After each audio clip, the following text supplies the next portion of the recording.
Hi! Good morning! So ngayon ang gagawin ko is magpapakain ako ng aming saltwater fish.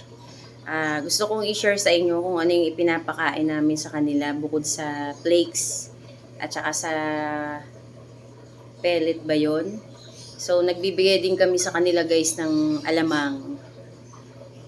Yun. Isa yun sa ipinapakain namin na gusto kong i-share sa inyo at ipakita kung paano namin ibinibigay. So, ayan yung alamang guys na inire-ready ni Easter. Inilalagay lang yan sa freezer para naka-ready na siya lahat. Ito yun, oh. Yan, naka-ready. Tapos, ang gagawin natin, so wait, kunin natin yung lalagyan niya. Marami yan siya dyan, oh. Naka-prepare. Tapos, pagkatapos yan, guys, waitingan muna natin ang oras. Time check. So, yan.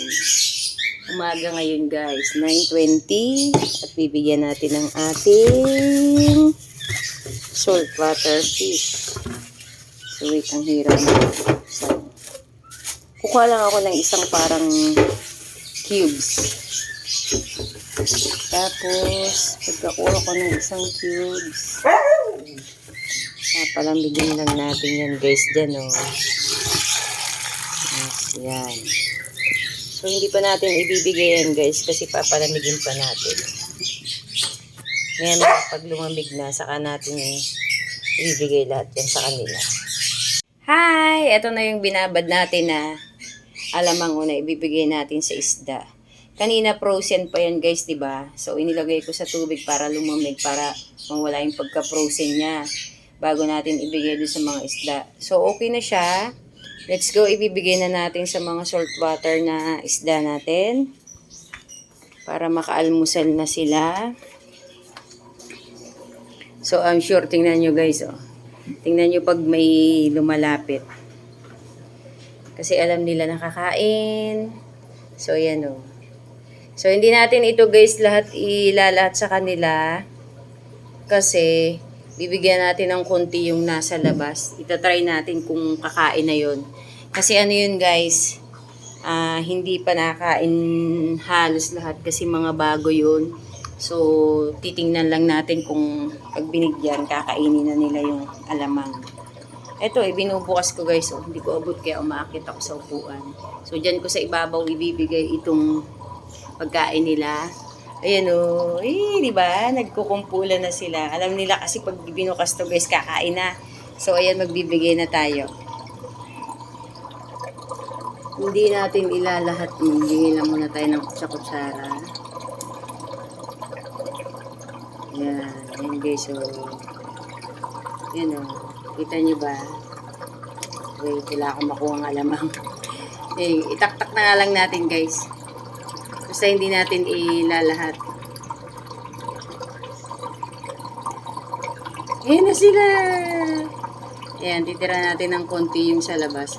Tapos pag hindi kinain guys yung sa labas, pag hindi nila kakainin yun, pag ibinigay ko, so kukunin ko yun kasi magano yung tubig.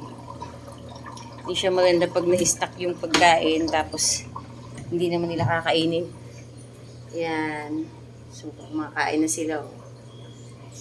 Yan ang isa sa mga pinapakain namin guys. Alamang. Bumibili kami ng alamang tapos nilalagay na lang namin sa freezer. Pero hindi siya araw-araw alamang guys ha. Alternate lang kumbaga.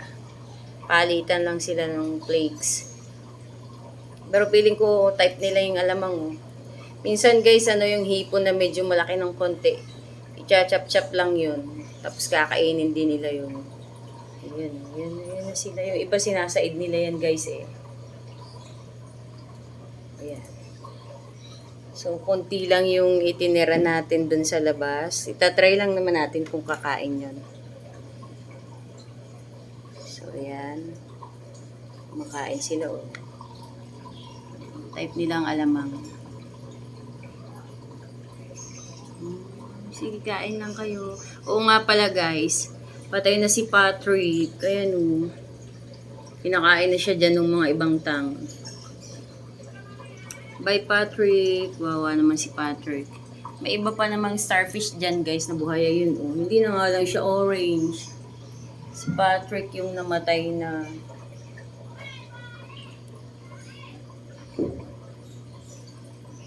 So, ayan guys, ito yung sa loob. So, let's go naman sa labas para yun naman ang ating pakainin. Tara na. So, ito na guys yung sa labas, oh.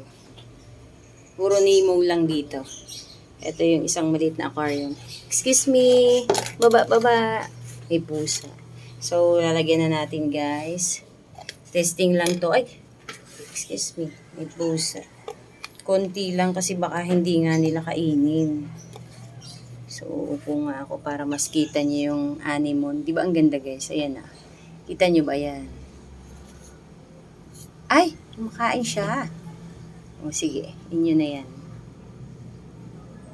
Ayan o. Ay, ba kinakain mo ba? Hindi. Ang laki ng anemone guys oh. Ganda. Maliit lang yung aquarium na yan. So, yung ano niyan ay nakakonect lang dun sa isa. Ay, hindi pala. Nakasaksak pala siya dun. Meron pang isa dito sa ilalim guys, pero wala yung laman. So, dito naman tayo sa itaas. Ito. I-testingin natin kung kakain. Kung hindi naman, aalisin na lang natin. Dudumi kasi yung tubig. So, ayan na guys, oh. Tinakta ko na, oh. Hindi ko sure kung kakainin, pero feeling ko tama na yan. Baka kasi hindi nila kainin.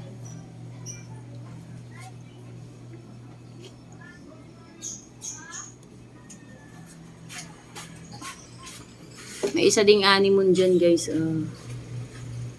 Hindi nila kinakain. May hipon dyan. Ayun. Andun sa likod. Parang hindi nila kinakain guys. Hindi pa sila marunong. So tatanggalin natin mamaya yan. Yung andito hindi rin kinain. Ayun oh, nasa anemone nakadikit.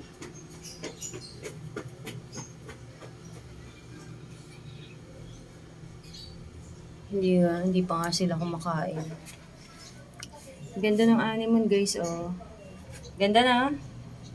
Ang laki niyan. Etong isa din, ang laki. Oh, hindi talaga sila nakakain. So, yun lang guys. Pinakita ko lang sa inyo kung ano pa yung isang pagkain ng aming saltwater fish. At so far, hindi pa sila kumakain. So, matututo din yan, guys.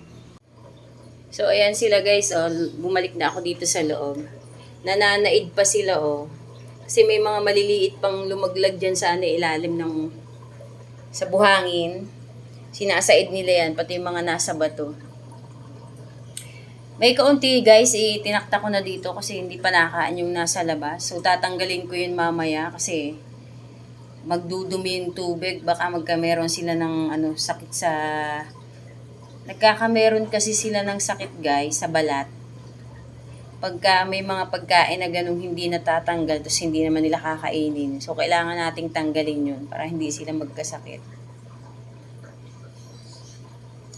So yun lang guys, pinakita ko sa inyo ang aming isa sa mga ipinapakain sa mga isda naming saltwater fish. Sa susunod ulit guys, na pagpapakain ko sa aming mga isda. Yung flakes naman ang ipapakita ko sa inyo kung paano ko sila bigyan nun. Bye! Thank you for watching!